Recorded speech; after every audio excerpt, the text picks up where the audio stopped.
Pilipinas. So sa lahat ng magpapasumada, sinasabi ko na lagi niyong ibibigay yung resulta mula alas 7 hanggang alas 9 lang po ng gabi. So it means sa mga nagbibigay po ng resulta ng around 10, 11, 12, 1, hindi ko na po yan masusumada sapagkat si Inday Malak ay super busy na or else natutulog na. Lagi yung nakikita sa vlog ko na sa pagkuha ng first ball ay kumalalagi sa taas, sa gitna at sa baba. Sa second ball, mula baba hanggang gitna. Pwedeng parehong taas, parehong gitna, at parehong baba. So, it means yung mga number na nasa number 3, 1, at itong buong number 4 ay automatically deleted na po yan pagdating ng pagkuha natin ng first ball. For example, here in Camarines Norte na binigay ni Madam Alisa. Ayan po guys. Example po natin yung province ng Camarines Norte. Lagi niya sinasabi, Madam, paano naman po yung sa probinsya namin, sa probinsya ng ganito, sa probinsya. The pattern is for us or for nationwide po ang pattern na ito, hindi lamang sa isang probinsya, bagkus po ito ay sa lahat ng probinsya. So, since labas natin yan sa Camarines Norte as number 33 na ang ibig kong sabihin po niyan, ibon man ay may layang lumilipad.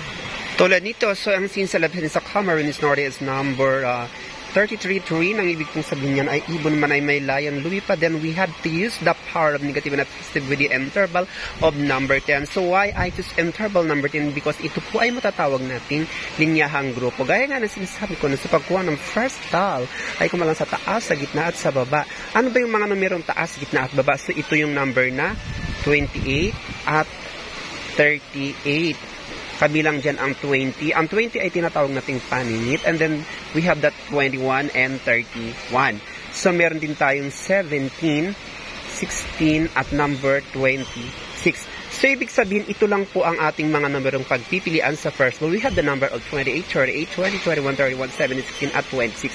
So, the rest number ay deleted po yan. Like, for example, 24, 34, 19, 29, 18, 28 ay deleted na po yan. So, gaya na sinasabi ko na sa pagkuha ng second ball ay mula baba hanggang gitna. So, ibig sabihin, kompleto po ang mga numerong yan. We have the number of 25, 27, 28, and 30.